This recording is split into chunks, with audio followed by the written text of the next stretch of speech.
World War II facts. You think you have it bad?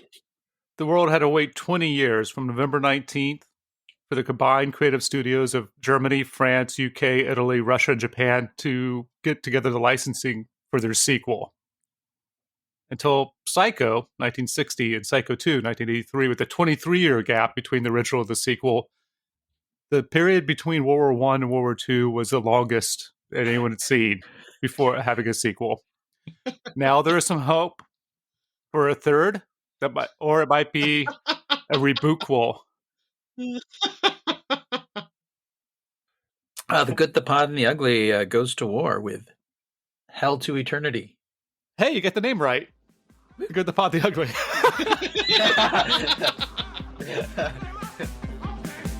That's cinema, baby. Sonny Corleone was a Long Island tough, big eggplant energy, but it wasn't enough. Quattro lived in a belly, but he got one in the brain. My feet exploded messy, driving Robocop insane. Clyde had a gun for fighting, Bonnie wanted one for fun. They was only 24 and 25, and she got 26 shots when they died. And there were squibs when they died. There were squibs when they died. Hello! And welcome to season 15 of The Good, the Pod, and the Ugly. See, whenever we do a cold open, we don't have to worry about freaking people out by getting the intro completely wrong or screaming. I'm Thomas. I'm Ken. I'm Ryan. I'm Blank. Blank is a So fart. typically on The Good, the Pod, the Ugly, we pair films to gather some type of insight. Usually it's the career of a director or an actor. This season 15, we're returning to our unpatented and pincer move to talk about squibs. Woo. Anyone want to give us... Oh, Ryan, you nailed this last time. Yeah. What did we mean by a... Temporal pincer movement. Yeah. Oh, yes. Well, the temporal pincer movement, Nailing it. patent-pending temporal pincer movement, is the idea that we approach a filmography or subject matter from the beginning and the end simultaneously, similar to what Christopher Nolan did in his goddamn thieving film Tenet, where we approach a subject from the beginning and end and eventually meet in the middle. Also, how you would solve an algebra equation using FOIL. I don't remember what that's for, but it's very similar. Okay, and by thieving Christopher Nolan, Ryan is, of course, speaking that we invented the temporal pincer movement when we started this podcast 5 years ago with Clint Eastwood. Yeah, Clint Eastwood and us invented that. Unfortunately, we didn't realize that Nolan had a turnstile and would invent it in the future. Also, foil is what you use if you need to cauterize a wound and you only have a beer can. As discussed in the first of our pairings, Revenge from 2017. But we're not doing that this week. This week, we are going back to the earliest episode or earliest film that we're going to cover because we did the latest one. Now we're going to the earliest one as part of a pincer movement. That movie is Hell to Eternity. And these two films have a few things in common. Mm-hmm. Both might have helicopters. Actually, I didn't clock that in Hell to Eternity. I don't think there's any helicopters. No. Okay, we'll It's scratch a little that. too early. Okay, but definitely in both, somebody speaks a foreign language. Somebody disapproves of the protagonist pairing up with someone of the opposite sex. That'd be for the drive-in, and then the rapist. Yeah. Oh, both have some minor car work that's done in both. Do you count like filling with gas? Okay. Hey, a woman dances for the entertainment of men at a private party. Both have breakfast, and both someone cries. Both have caves.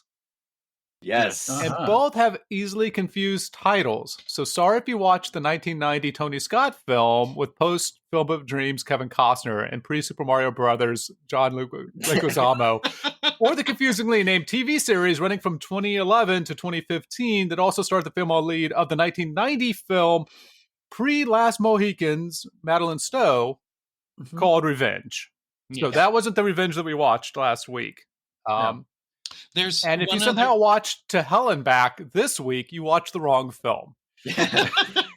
there's one If you other- watch From Here to Eternity, you watch the wrong film. Yeah. If you watched From Hell, you watched the wrong film. And wait, if you just watch From Hell, I know I like the Hughes brothers, but you watched the wrong film. There's one other overlap between the two movies that you missed, Thomas, and that was both prominently feature a sexual assault.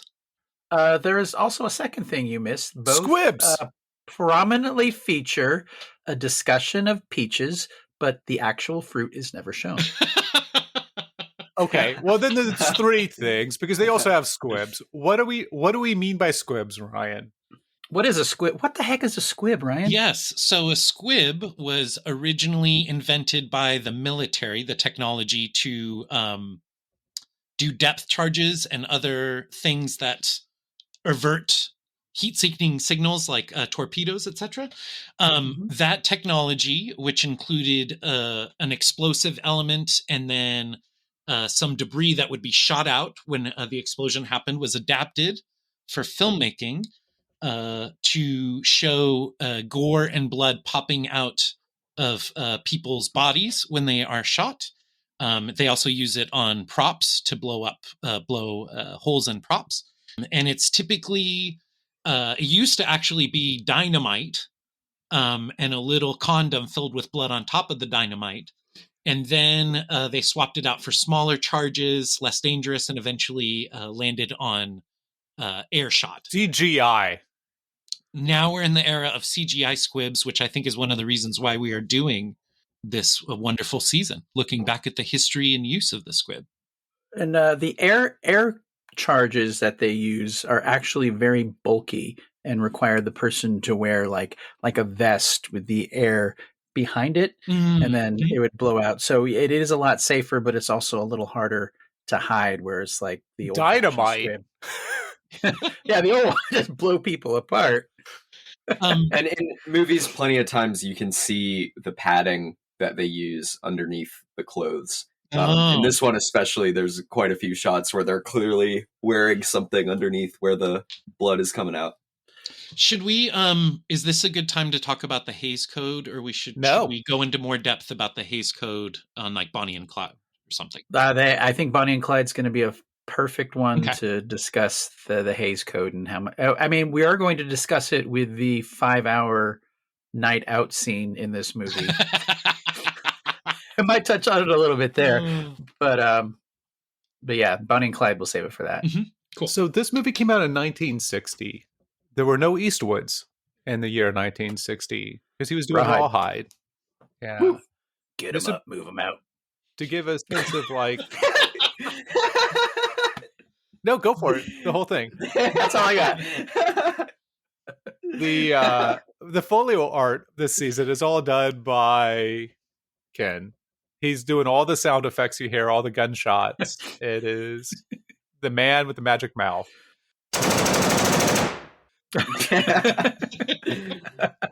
We never covered a 1960s film on this podcast because there were no Eastwoods. It was the year that Nichols and May premiered, An Evening with Nichols and May.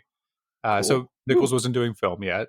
This is going to be 2 years before Frankenheimer's The Manchurian Candidate. So if you want some context of like what war's like in people's heads, as far as movies, The Manchurian Candidate, this is going to be 4 years after The Searchers, but 2 years before The Man Who Shot Liberty Valance.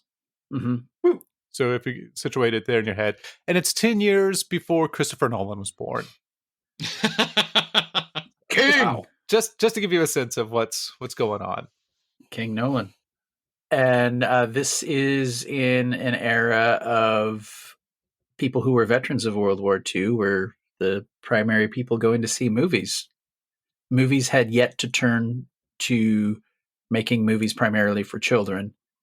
This was still an era where people in their 30s were the primary people going to see films. And this is a pretty classic war movie. Not classic like it's a total classic, but as far as the stylization and the plot, it covers a lot of similar ground as a lot of other movies. So I mean, I guess Jack and I, it doesn't mean that we can't see old films, but this wasn't the first time I've seen this film, and it wasn't on my radar. Me neither. I never It wasn't heard of until I think Thomas is the one that put it on the spreadsheet. I I did. put it on the spreadsheet. Oh, you put it on the spreadsheet. And I put it on the spreadsheet because I Googled first use of like smoke squibs in movies, and this one came up, and I thought, looks pretty interesting. It's really long, so I figured there'd be a bunch in there. Uh-huh. And Well, yeah, there we go. yeah. Uh-huh. Also, the second episode of this season, maybe we should not have any listeners. Because we may be the only living people who have seen this film. Congratulations, you guys. Not because it's like The Ring and you die afterward. Well, Well, who knows? still I could guess. be. Die of old age during the party sequence. I do think it has a lot of interesting stuff to talk about, even if I don't know if I would recommend Oh. it to any of our viewers. I think there's a lot of fascinating stuff to talk about. A little bit about the Hays Code that you mentioned. Also, it's the first film to Uh-huh. even address the Japanese internment camps. Well, I think it's also it's- a good film that we could talk about, maybe talking about the things that are going to be happening in the film that we're going to be talking about. Yeah. So a nice What? meta level Yeah. podcasting. Yeah. So this is a director who we probably won't be doing a 4x4 for. 4x4. We're gonna do 16 of his movies. Phil Carlson. Have anybody ever seen a Phil Carlson movie? His most well-known films are probably Walking Tall and Ben, the movie about the rat. I've seen the early Kansas City 70s. Confidential. I've seen that one. Okay. I've seen Hell to Eternity. I've seen 2004's Walking Tall with Uh-huh. Did you see Dwayne the Johnson. remake of Ben as well? Didn't they remake that? Yes, they did. With Did Michael Jackson sing the song? yeah. For Ben? Sing a song about it's a movie about a rat? Yeah. It's a horror movie. It's a horror movie about a little boy who befriends a rat, Uh-huh. and Michael Jackson delivered the sweetest ode to friendship you will ever hear. So it's very With the little boy? God damn. That might have been why it was so goddamn sweet. No, it's great. He was a kid when he wrote that song. It's fun. Yeah. Phil Carlson is a fascinating character. I'll give a brief biography of him. He was working as an assistant on the Abbott and Costello films. Woo. He would, between takes, he would go pitch gags to Lou Abbott, and then Abbott would go pitch it to the director as if it were his ideas. And then after Carlson served time in World War II, shout out, Abbott tracked him down and had a production company, and that's how he got his first gig directing. Wow. And it was a flop. And then his next movie, as things were back then, they would make 3 or 4 films a year. At one point, Carlson made like 18 movies in a year. Wow. What we like to call, like one of those studio directors. In the good way, I like to call them hacks, guys that get films done on time, have a lot of experience in wrangling all the different departments, and just getting shit done. He was signed by I think maybe Fox. I might be getting it wrong, and they put him into Zanuck's old office, had a screening room, and then they did absolutely nothing with him. And he was supposed to be paired with a writer producer, and they met accidentally like months later because they just like forgot about him. He eventually got out of that, made a bunch more movies, and then after the Audie Murphy movie in the late 50s, the gentleman who this film is based on, Guy Gardner.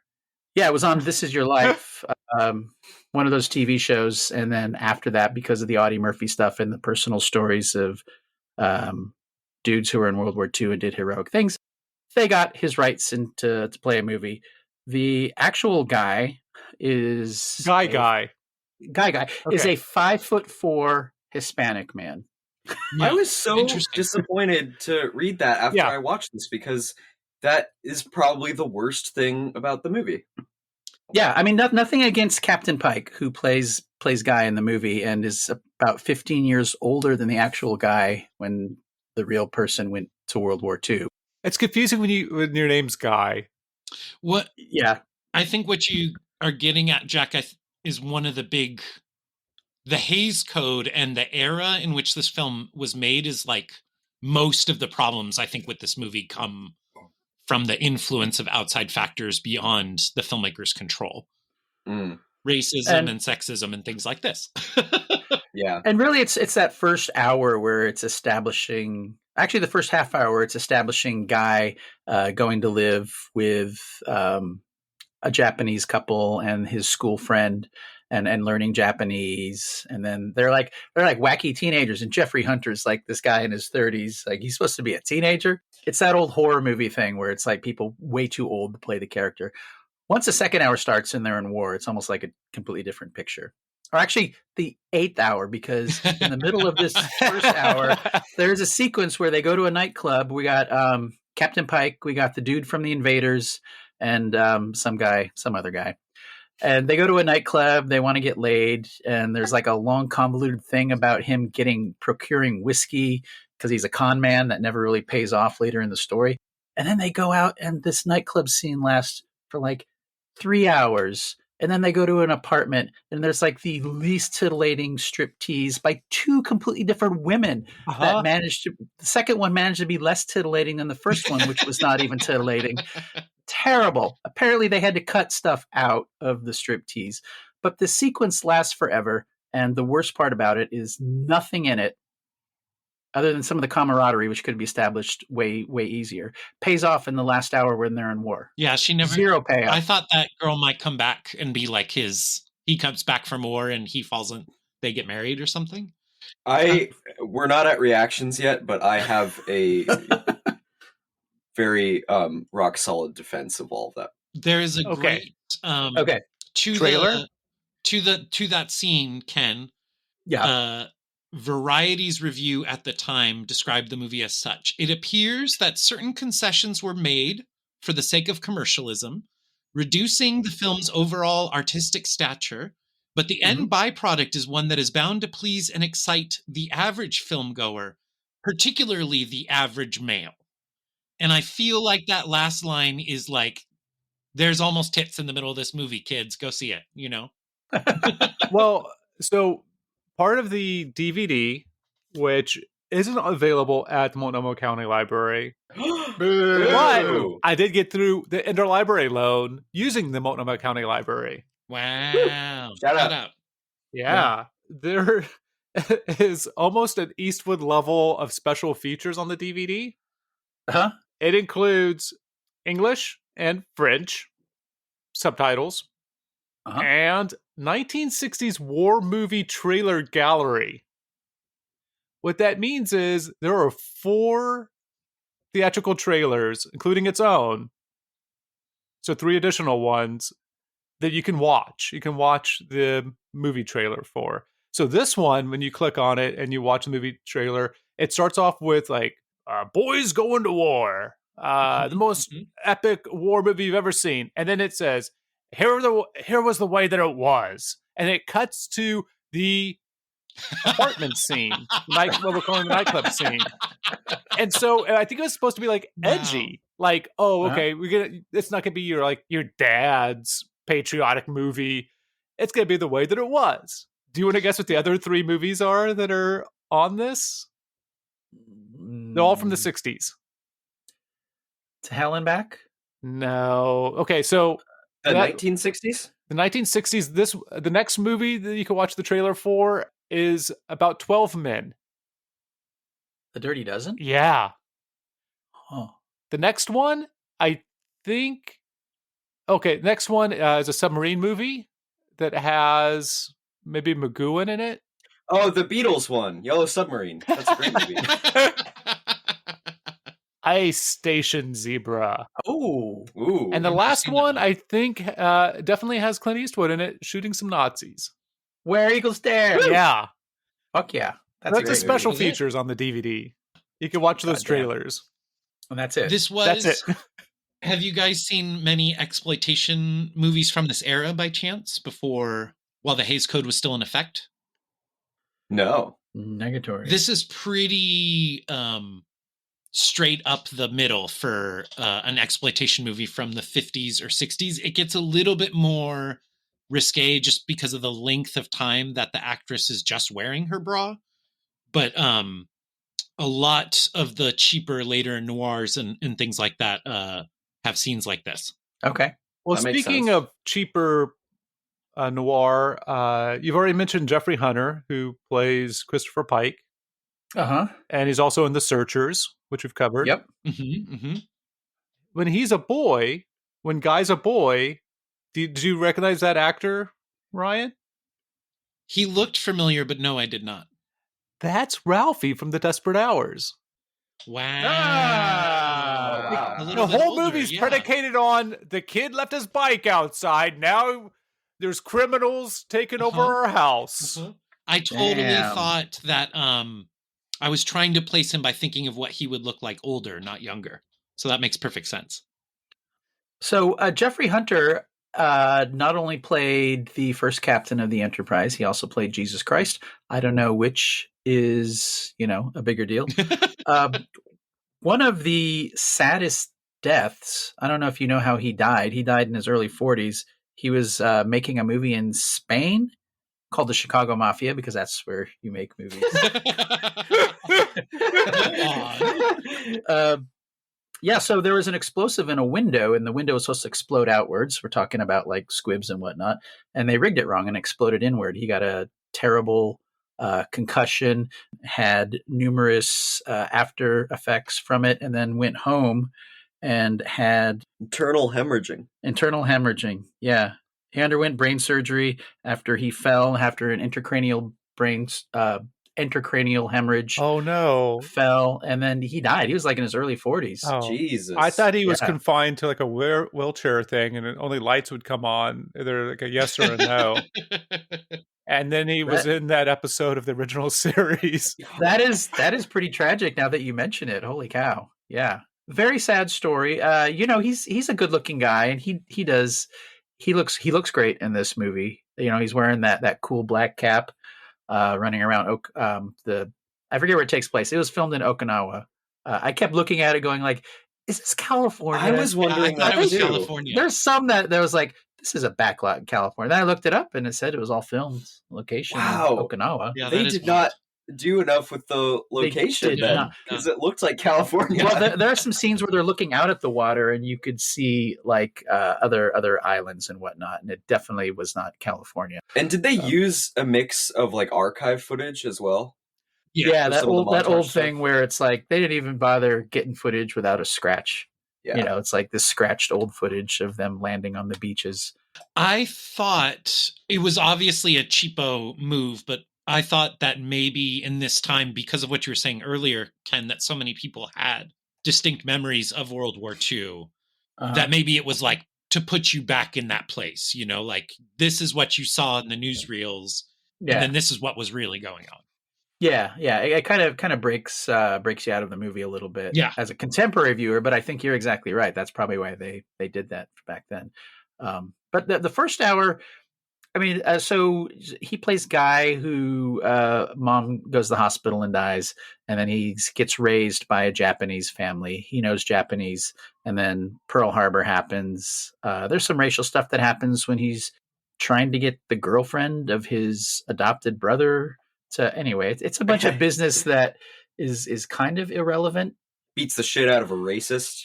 That's pretty cool. Yeah, that's pretty cool. Well, so is the gym teacher is the guy who's going to be his uncle, his dad, basically, right? Or his uncle.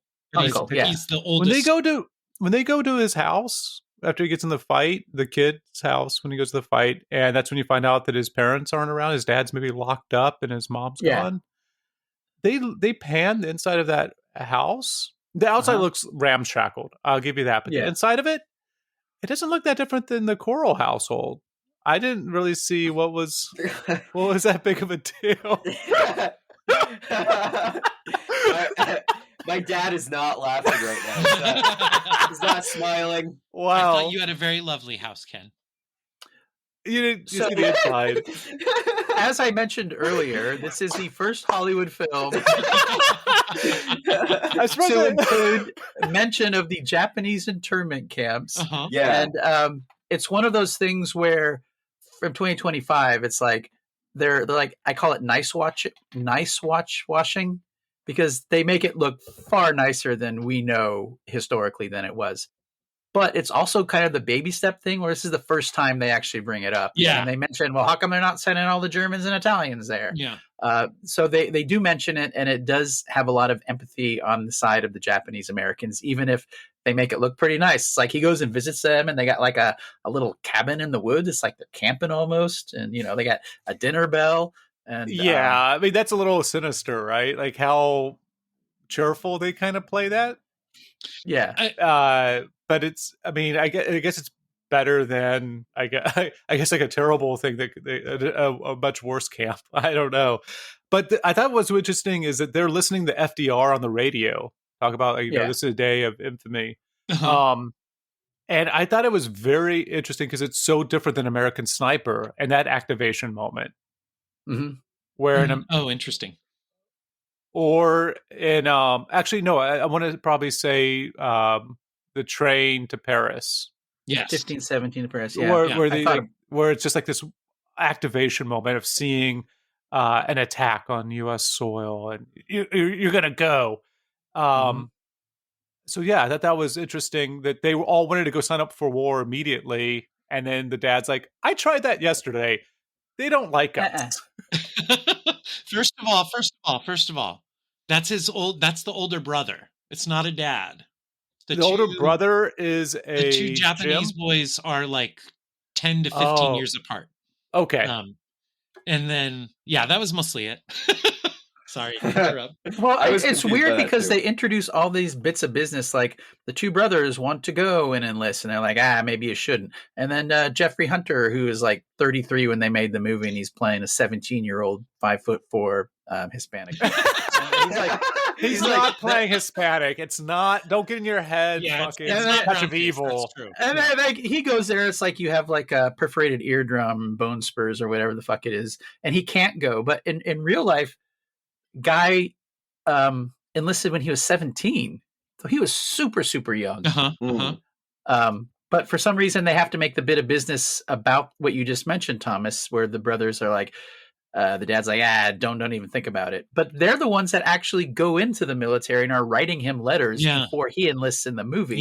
Yeah. And then he goes and finally, to make a point of his ability to speak Japanese, he goes and talks personally to a guy at a camp because he could be an interpreter. Mm-hmm. And then it cuts to a David Jansen and the other guy, and they're like in boot camp, the classic boot camp scene, where it's like he's kind of a bit of a rebel at first, but then they kind of get him in line because it's the Marines. That's what they do. We've all seen Full Metal Jacket. Yeah.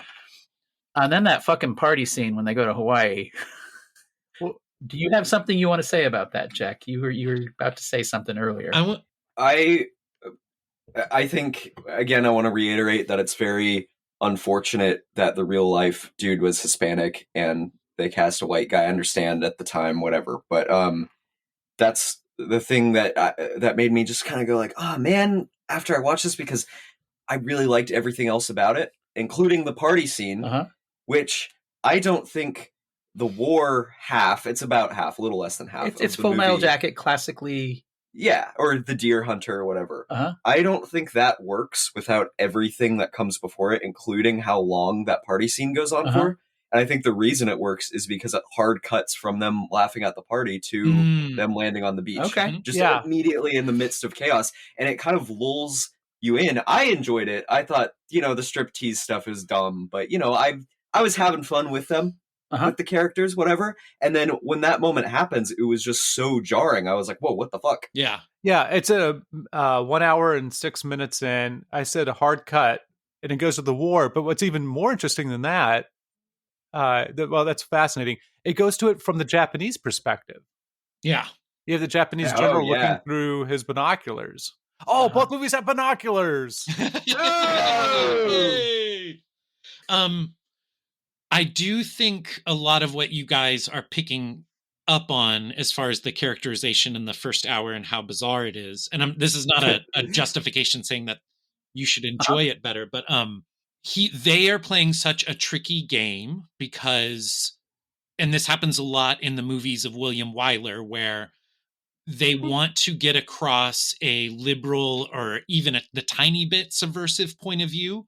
And so they have to do a bunch of thematic and character wrangling to shift viewpoints. For example, at the time, if any of the Japanese characters had expressed displeasure with their situation, that would have been part of the racial stigma around the Japanese, that they were ungrateful and still suspicious after the war because they secretly resented Americans. So you couldn't put that sort of thing in your mainstream movie if you wanted people to empathize with the Japanese. So then I think you put that stuff into the Guy character, and his ambivalence is mirroring all the things that we as an audience have seen happen to these Japanese people, but they are not allowed to speak to it directly into the movie because of the ambient racism in the culture. So you get this weird pretzel logic where he ends up being the one who's anti-racism, and he's the one that people say Jap to and all this racist shit, so that the director is hoping you are going to side with him and see that the way we did the Japanese was so fucked from the jump. Whether that works or not is like, like I said, I've seen this a lot with Weiler movies, which is how I noticed it here. Yeah, we watched a couple of those. So I would say that if he got one letter with a voiceover from Sheila Lincoln, it didn't even have to be much. Yeah.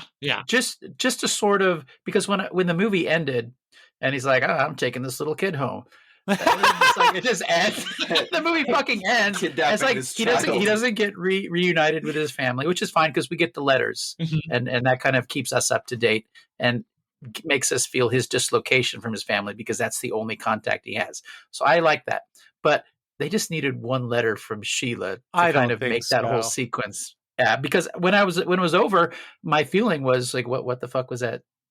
Why did that scene happen? It's like a novel. It's like in a novel, characters come and go. You know, real life. Happen. I think it was more interesting for me was that there was no return to the States and post-internment camp for the Japanese. Yeah, that the movie just kind of ends with him, instant family, stealing a kid. Well, you know, as the older brother teacher says, it's like about the internment camps. Well, nobody bats 1,000. Yeah, no, I wanted about the government. The government is doing what they think is best. No one bats 1,000. Is the line. And I do feel like that is part of that what Ryan was talking about, where they like it has to be mollified a little bit to be allowed to be made. And so they're saying like this is like they look like Okies, right? They look like they're losing everything. Yeah. And it's terrible and it feels terrible. And they're talking about I mean it's all there on screen and things being said. But every step forward they had to take like half a step back. Okay. Is what it was what it felt like to me. You guys have changed my opinion on that scene. I still think it goes on too long. Who thought the kid actually had a real tattoo on his forearm, though? I thought two of them. And then it cuts to him as a 17-year-old, 33-year-old, and he's got an actual tattoo. I'm like, wait, was it a real tattoo when he was a kid? Yeah, that's what my inception is that is a real tattoo. The other thing that I thought was like a missing thread that I thought was going to come back, maybe more so than the Hawaiian pleasure women or the internment camps, was the grandma/mom's story about the perch and Devil's Island. The peach? The boy in the peach. That I thought it was a perch. I thought it was a fish. No, it's a peach. The Japanese general, that's what he's saying. He's relating that same anecdote. I had to look it up. Okay. To his gathered people at the end. So it does come back. They just don't let us in on it because we don't know Japanese. Yeah. Oh, interesting. Okay. That's pretty cool. I did respect that a little bit like Last of the Mohicans, that they didn't subtitle the Japanese. Yeah. Yeah, I thought it was fascinating. So this is let's talk about squibs. This is one of the earliest uses of the blood squib. I don't know if you guys had the same reaction, but I was so shocked because once the shooting starts and there's all the little squibs planted in the ground like you'd expect and the smoke is going off and whatever, I was like, oh, okay, this is what I thought we were getting. And then people start getting shot and there's blood. And I was like, what the fuck? What year did this come out? Yeah. And it slowly escalates to because like the first one is like a stomach and it's like a single one, and then like a couple seconds later there's a Japanese guy who gets his shoulder shot. It's a big fat squid. Juicy squib. I didn't know they were allowed to do this back then. I know. And then after David Jansen, spoiler, gets killed, it's pretty bloody, the aftermath. They don't show him getting killed. And then our 33-year-old, 18-year-old goes on a rampage and just starts like killing all the people hiding in the caves on the island and being pretty brutal. And up to this point, he's been kind of a guy we've kind of sided with. There is one scene where there's like a quadruple squib on a guy. Like he shoots him a couple times down or once, and then he falls down and he shoots him 3 more times. It's a quadruple squib. And I didn't even think they would be allowed to do that. Like one, maybe, but multiples was extremely impressive for this era. Yeah, I do think there was so with the early noirs, after the Hays Code was passed, you could show like Jimmy Cagney being a maniacal monster as long as he got his comeuppance at the end. Or there's like I forget the name of the movie. There are 8 million stories in the Naked City. The Naked City. There you go. So the Naked City and the Blue Lantern, which is like the British equivalent of the Naked City, those movies are about cops, and they get away with showing all the crime by saying, this is what happens to a cop in his daily routine, and he gets a case and he has to solve it and get the bad guys, blah, blah, blah. So one thing, along with the character and the kind of theme and motive smuggling that they're doing, just getting all this violence in by saying, this is what it was really like in war. And it being, I think that helped that he was already famous, the guy, the character that the movie was based on. So it's like, they're really saying this is verisimilitude, this is war as hell. It's right in the title. Well, there are a couple sequences, and before I talk about sequences, the Blue Lantern is one of the Lantern Corps, and it is based on the power of hope. Truth. Hey, there's also wait. I want to give another World War II fact. If that's, I think it's about time that just so that we can set up some other things that might be coming here later in the film. If we haven't gotten into it in the plot, Harry Carey was a radio announcer and TV Major League Baseball sports announcer for the Cardinals, the A's, and the Cubs. I'm Harry Carey. Right here in the studio. Hey guys, how's the podcast going? Oh my goodness. Welcome to season 15. We now have the company for Margaret Thatcher and Roseanne Barr. Harry Carey, don't get me started.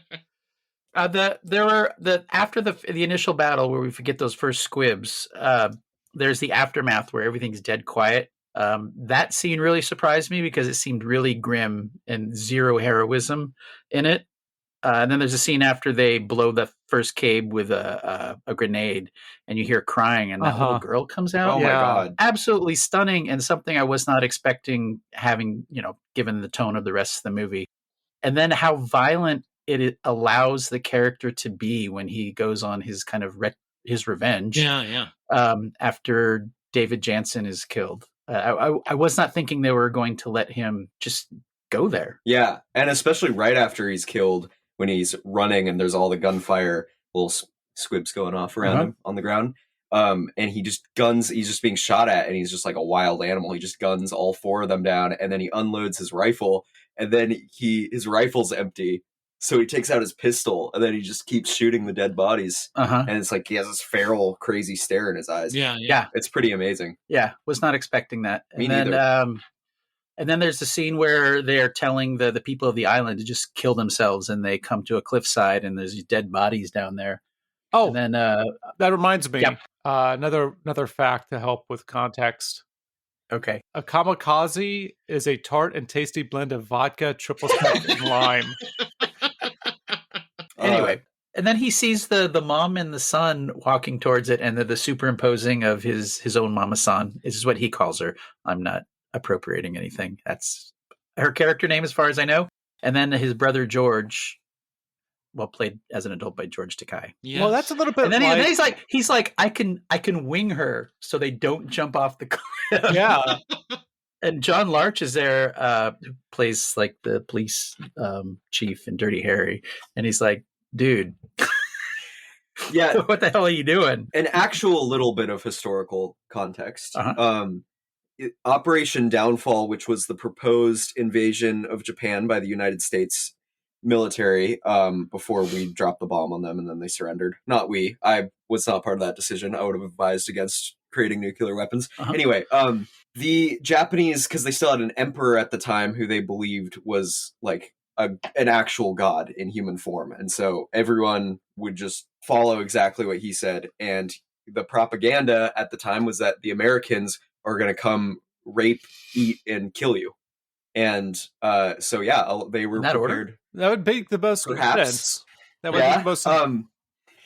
And so that's part of the reason that the Japanese military was so fucking nuts at the time and just ruthless and just did not care if they lived or died, because they didn't. Mm-hmm. They literally thought that their entire country was about to be pillaged and destroyed. And so, yeah, this is something that did happen. Civilians would mass kill themselves when the Americans showed up, and it's extremely heartbreaking. And it's very. I was really surprised to see it on screen as well. Yeah, in 1960. Yeah. Yeah, this has more nuance with the lead character and the field of battle than like American Sniper had. Right? Oh, True. sure. And it's pretty stunning to compare both of them, because this is still a 1960 movie. So, I mean, there's a lot with the Hays Code and expectations. You know, you have Captain Pike / Jesus playing a 18-year-old 5'4" Hispanic man. And yet still, you know, it manages to smuggle in, as you like to say, Ryan, a lot of nuance. Yes, it really is impressive, and it's the way it tackles so many issues that are outside of the normal World War II movie altogether, particularly this time. I think it's impressive that this film is at heart a pacifist film. Yeah. I mean, ultimately his heroic power isn't being able to throw grenades into caves and shoot people in the back, but to be able to talk to people and lead them to not like realizing what the situation is and to surrender. Yeah. So the plot wise, the end of this movie is Guy eventually breaks out of his rampage mode and gets, I don't know if he gets captured or they go in that spider hole, him and his sergeant. And then he goes into the cave where the general is, and they kind of have a standoff. And the general's like, yo, dude, I already told them they're all going to attack you, and you're going to lose a lot of people. And during this entire encounter, they're like waiting for the sergeant to get back, and then we see the sergeant get killed.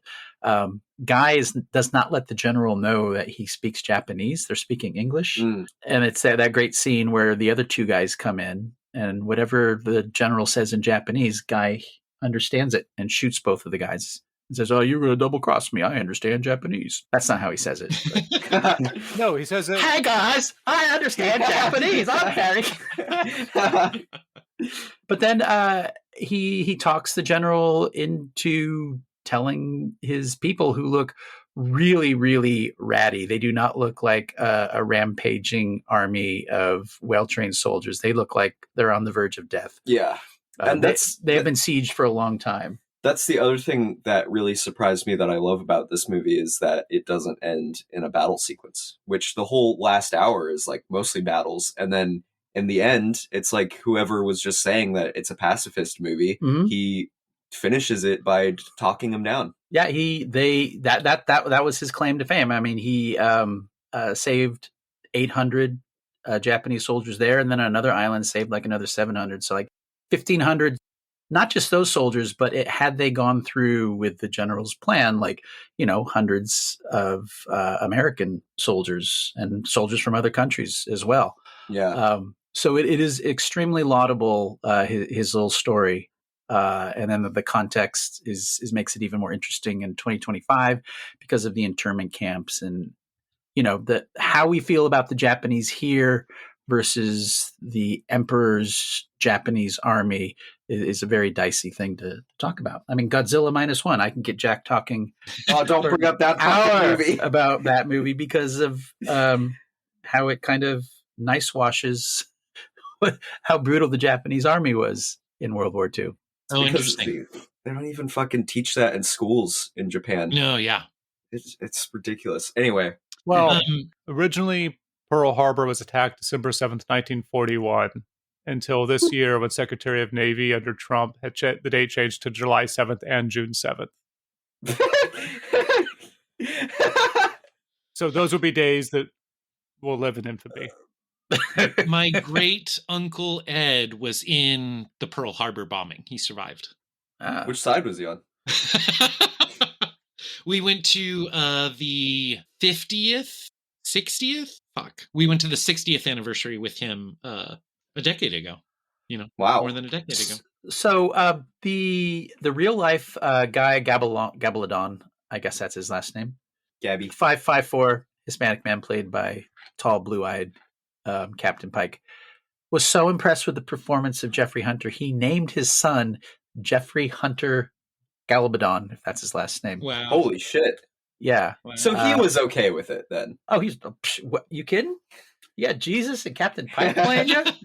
Both of them? The wiki suggested that he enjoyed the attention so much that he started to suggest that the movie could only be better if he had starred in it instead of Hunter, which I think is funny. Clint Eastwood read that interview decades later and is like, 1517 to Paris. I did want, and you shouted out Platoon earlier. I don't know if a ton of movies made in this docudrama style about soldiers were around in this time and we just don't see them anymore. But this felt strongly reminiscent of 15 to 17 to Paris and Full Metal Jacket in its construction, in its attempt to capture verisimilitude and ambivalence and all this stuff. It was very, I do wonder how many times Clint has watched this one. Mm. Well, he probably took the mother of one of his many children to see it in a theater because that's what people that age used to do back then. Yeah, yeah. Now we stay home and binge dubbed foreign TV shows on Netflix. Can we talk a little bit about the Japanese cast in this movie? We could talk a lot a bit if you want. Yeah. Okay. The Japanese general is played, and I'm. This is the first time ever saying this name out loud, so I don't know if I'm doing right. The Japanese general is played by Sesu Hayakawa, who I immediately recognized from one of my very favorite movies, The Bridge Over the River Kwai. He's also the Japanese general in that. Oh, okay. But what I learned today, which is fascinating, Sesu Hayakawa was one of America's biggest stars in the 1910s and 20s. He started out as a boy in films. And Brian Singer has entered the chat. You know, about half the population does start as a boy. I said a boy in films. He was a young boy when he became a film star. He opened his own production company in his 20s and was making $2 million a year. And then he is one of the few Japanese actors, and possibly the only, to work consistently in a variety of types of films throughout the 30s, 40s, and 50s and 60s. I still don't understand the joke, but... Well, about 20 years ago, Jack and I started off as boys. He started off as a boy. In films, in the cinema. He was in fucking pictures as a child. He's a child star of the cinema. Of the silver screen. A youth. Oh my God, you're killing Jack. The sweet bird of youth. Caught on I'm screen. sorry, Ryan. I'm sure what you just said was really interesting, but I missed all of it. He was a good actor. He made and he wasn't Benjamin Button.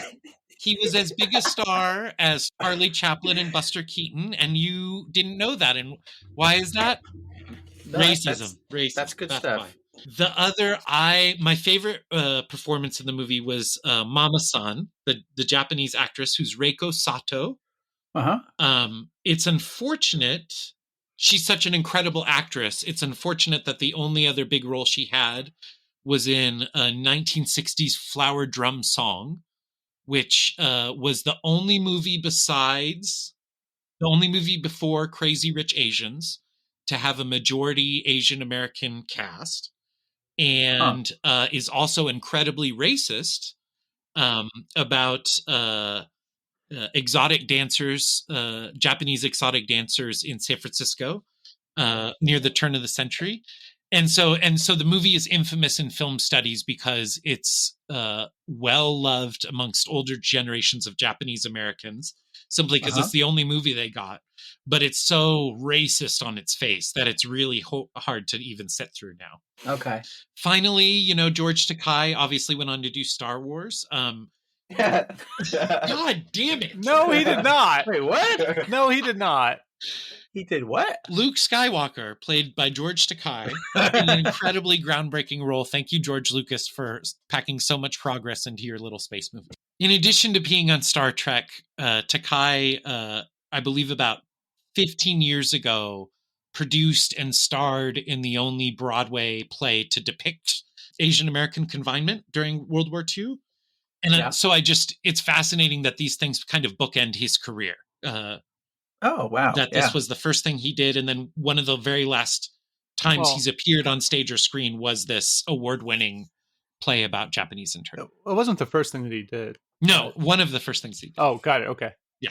Yeah, I guess he also, he was in an internment camp. Takei was. Yes. Yeah. And he did lose relatives, distant relatives, like an aunt and maybe a nephew or a cousin. I guess it would be a nephew. It would be a cousin in Hiroshima. Oh, wow. Which, fun fact, it was bombed instead of Kyoto because that's where the wife and I honeymooned. God damn it. You've seen that movie, right, Ryan? Oh, my goodness. One thing that's not mentioned in that film, which is mentioned in the film Hiroshima and Nagasaki Revealed, which you can now get anywhere you like via streaming.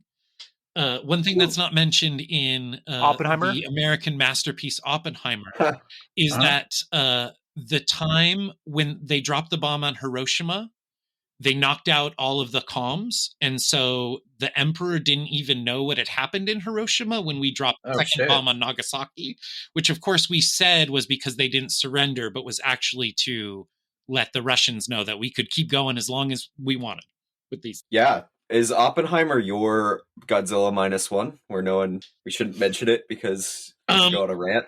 Yes, it's true. It will. It is my rant film of recent, as everybody on this podcast knows and loves. Because you're like, how does he blow up as much as he does just by putting some stuff in a microwave? And he just reinvents himself with a talent agency called Vespa Rose. That's where you see double stands out there. I think we're coming to an end here. Yeah. You guys heard about James Cameron's next movie, the Ghosts of Hiroshima? Yeah. What? I have to feel like that's a direct response to Oppenheimer coming. It's a true life story based on a couple of books of the one guy. Ghosts aren't real. Who was actually at the site of both Nagasaki and Hiroshima. Yeah. No shit.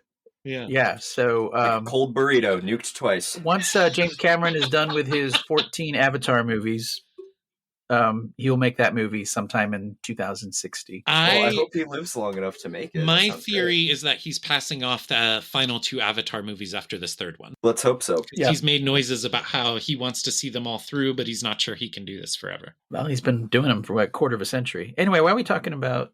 Yeah. I brought it up. I'm sorry. Do we have Squib Awards for this? Yeah. Fanfare. Anybody want to do some fanfare for me? Ryan, you did a good one.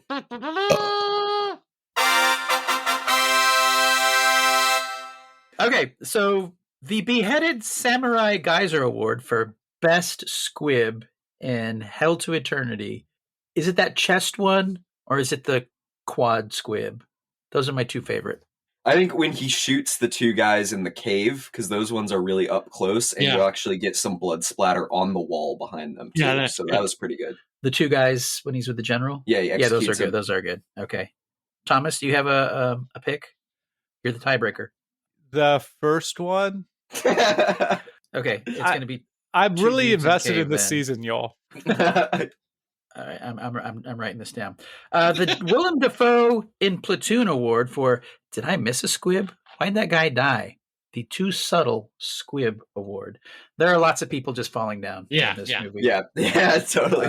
The squibs are really special, like stunts. They're Yeah. reserved for close in. Not only did they So- just fall with like, I don't know, it's like a maybe a production, a stage production, a high school stage production of Platoon or something. I can't remember what they do in Rushmore, where people just fall down. But also the hand-to-hand Yeah. combat, they make sure that they're nowhere near the other person when they are swinging bayonets Yeah. or rifle butts. And a lot of this film is a lot of hand-to-hand combat for some reason. Okay. So we're just going to do numerous extras just falling down dead. Yes, Yeah. that's Or how about another interesting one is the general committing seppuku or hara-kiri, whatever you're calling it. That is a extremely difficult, very painful process that involves a lot of blood and guts spilling out. And when And- he does it, he's just kind of like, and he falls over. And our guy doesn't even like pat him down for a giant blade. Right? It just seems weird to like leave your opponent armed with a lethal weapon. It's also weird. I was kind of like, part of the seppuku ritual is to have a second who's there to cut off your head so that you can end your suffering a Oh, little yeah, I faster. saw Shogun. Yeah, Does that happen in Shogun? Yeah. I don't remember that show. it's a good one. I don't think I ever watched the last episode. They're making a season 2, so What? Yeah. Is it going to be Gaijin, or is it going to be following the same I don't know. Blackthorn? It's going to be called Shogun. They're going off book. They're going off book? I Jeez. don't know. Season 1 was bad enough, man. Season 1 was Oh, great. both movies had stomach wounds. Man, huge fan. Shogun, it was good for like 4 episodes, but then they just were standing around for the rest of it. I was like, I don't care about any of this. Okay, I added a new category just now. It's the Millennium Films Memorial Award for Shittiest Squib. It could be not applicable because I think all the squibs here are fine. I think actually whenever his buddy gets shot and he's clearly wearing like a giant I love seeing that in movies Uh-huh. because it's a part of the fingerprints where you're like, Yeah. see how they did this, but objectively it looked pretty dorky. Okay, that's a good one. Thank you. All right. Well done. Oh, World War II fact. American troops were known as doughboys because they were really big fans of that podcast. The podcast that powered World War II, the Doughboys. Uh-huh. I thought this movie was good. I think if it had an editor. it Wait, could we're be not to great. reactions. This was a great early start because you watch a movie like this and you can see the constraints of the era, but you could also see where things are going. If Squib were an actor, if it were Johnny or Jane Squib, this would be a great place to start. Started off as a boy. Johnny Squib started off as a boy. God damn it. Why did you have to say that, right? You almost killed me. I almost died. Speaking of Ryan, thank you for the theme song. Hey. The new theme song, All About Squibs, which is an alternate name for the season, I guess. Right on. Not a good one. Squib Games or Squib Season. That's all I got. If you're interested in a better episode, stick tuned for next week for What are we Bonnie doing? and Clyde and John Wick 2 as we pincer movement our way to What? the 80s. Yeah. Oh, that's going to be awesome. And we will be joined by Patrick for those. And Thomas, you're sitting that out? I believe so. Okay. Wait, which one am I sitting out? We're going to who wants to do funny Depression era facts for Bonnie and Clyde? I can. Okay. And who wants to do what these movies have in common? That leaves Ryan. Right. Oh my god. Or listener, write in. That's a heavy Because we're doing this on air for some reason. Wait, are we watching both elephants? Yeah. Damn. It's kind of funny. That is pretty funny. Yeah. Anyway, thank you guys. I'll cut all this out. Don't worry. Oh, yeah. Uh-huh. Match. Is that it? Yeah. Are we done? Yeah. All right. I gotta go to apartment with some ladies to have some very chaste striptease. I'm going to abduct a boy from some island, and one day he'll grow up to be a man. I'm taking him home. But did he? I'm Harry Carey. I'm taking him home. Jeez. What do we have to do to get the Iron Lady back, though? Venmo me. And there were squibs when they died. There were squibs when they died. There were squibs when they died. There were squibs when they died. Yeah, they made a big mess when they died. On a follow Walker down South American way. It got squibby, sticky, messy when they got there that day. Peyton lost his love and so he made a face. Django met a dentist, but big holes in little brains. Montoya's chest exploded, somehow wasn't the cocaine.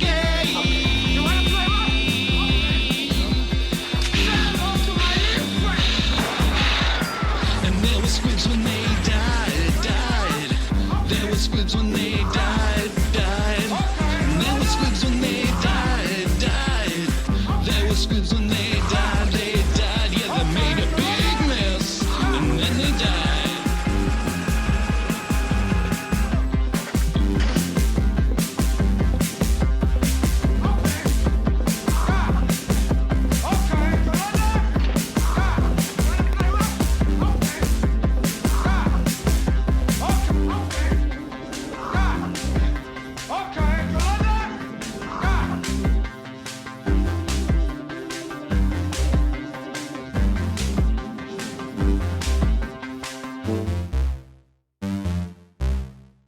We may be the only living people who have seen this film. And the two of us need to look no more. Get them up, move them out. Particularly the average male. The government is doing what they think is best. No one bats 1,000. He says, "Oh, you're going to double cross me. I understand Japanese." God damn it. Moviness of the movie.